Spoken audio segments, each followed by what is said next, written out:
Warning: Mysterious Spirits Forsaken Friendship is not intended for younger audiences under the age of 16. It contains mature themes and violence. Viewer discretion is advised.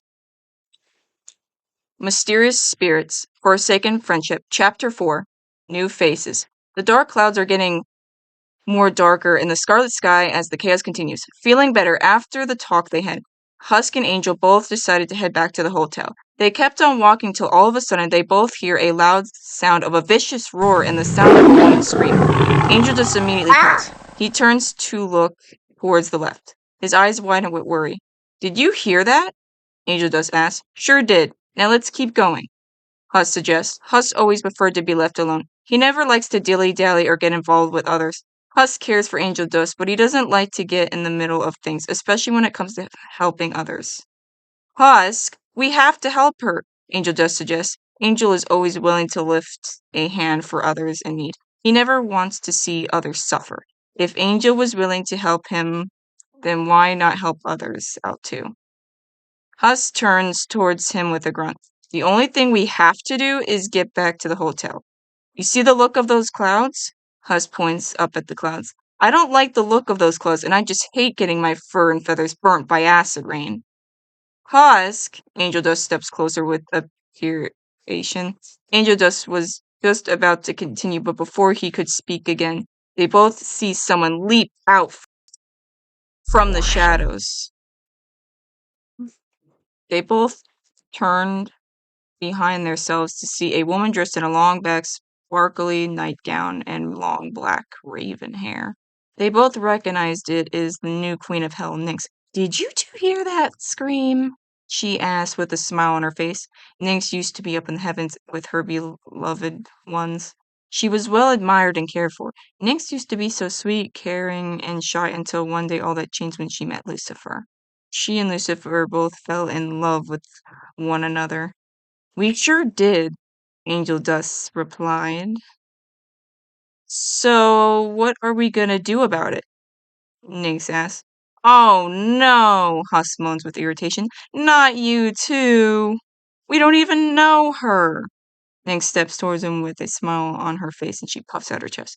"She's in our part of hell, so we should help her. She got picked up by a griffin and now she's laying down, probably dead. Now can we please continue on our way back to the hotel instead of helping this random stranger you two are madly in love with?" Husk complains as he narrows his eyes with frustration. "Husk, Husk, Husk." Nynx rolls her eyes with joy. "You shouldn't get so annoyed, especially if you know where that griffin nests." "You do?" Angel Dust asks as he takes out one of his large guns.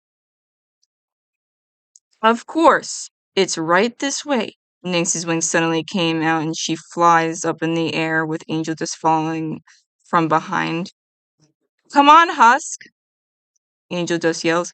Husk just sits there narrowing his eyes with feeling frustrated.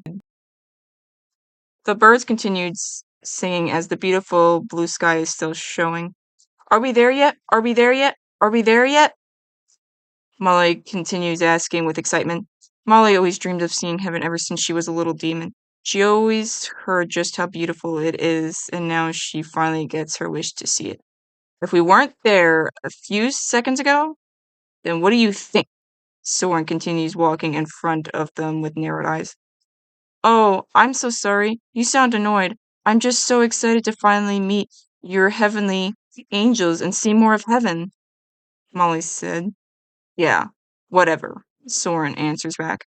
Feeling hurt, Molly stops walking as Soren continues walking away. "Geez, he didn't have to speak to you that way," Emily said, crossing her arms. "Don't worry, I'm here for you." She pats her on the head as she flies. "I'm going to go have a word with him.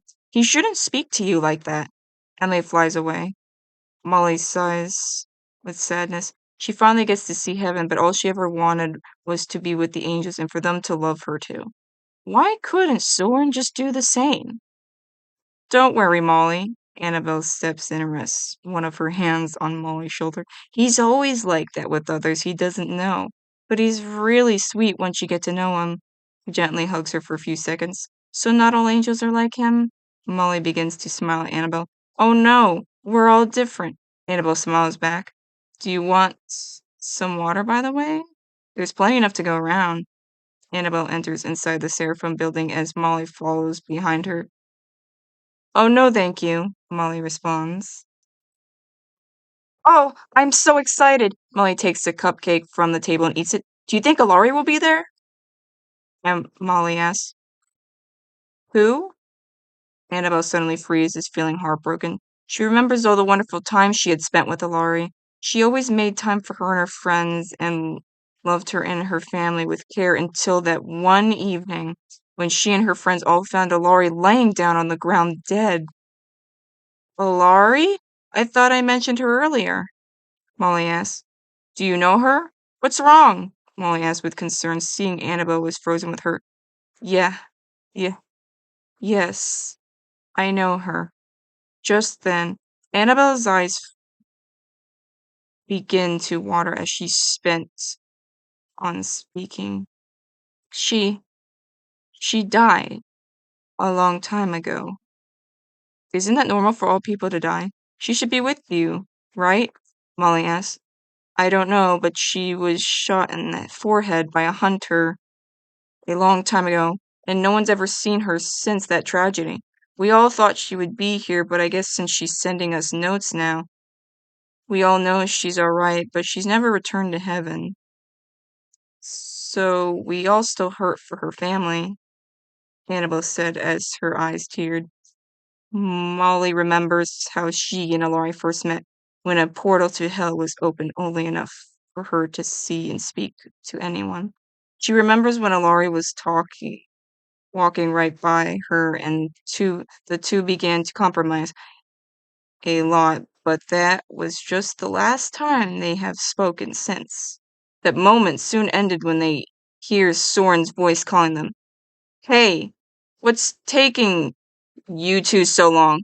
Hurry up, will you? Soren calls. We're coming, Annabelle responds. Andrew is sitting down on one of the chairs. All of the tables and chairs are a golden color. Each table has a white cloth on it with a vase with red and pink colored roses in it. The walls inside of the Seraphim building are a light purple color. Andrew opens one of Alari's notes, lifting a brow. He then noticed that every letter she wrote is in print. Wait a minute. The writing is in print? Alari doesn't write in print writing. She writes in cursive. Hey, Soren, come here. Andrew calls. Yes, yes. What is it this time? Soren teleports to him as he stretches out his gorgeous white, sparkly wings. Look at Alari's notes. Andrew looks at them, feeling puzzled. What about them? Soren steps closer and leans in to get a closer look at them. Don't you see? Alari's writing is always in, in print. Andrew opens all the notes, showing him them. Alari never writes in print. Then that means that Andrew and Soren both look at one another with worried eyes. The dark clouds continued to block the scarlet sky as Nynx flies to a tall building to where the griffins hang out. Sometimes the angels allow them to come in and fly down to hell to swoop up other demons and kill them, even when it's not extermination day. As Nynx lands with Angel Dust holding on to her and Husk landing behind them, they all noticed a small skinny cat demon dressed in black clothing laying down in the nest unconscious. The cat demon's clothing is torn and she looks like she was in war. Angel just gets off Nynx's back and he takes out his gun with confidence. I found her! Nynx shouts with relief as she slowly crouches over to pick up the small cat demon. You see, Husk? That wasn't so bad, now was it? Angel just smiles as he observes Nynx picking up the small cat demon. Husk stands there with a grin on his face. Nynx is holding the small cat demon. How relieved she feels seeing the cat demon is okay. That moment soon ends when they all hear the sound of a lion's roar. Just then, Nynx looks to see a large griffin come flying straight towards her with rage.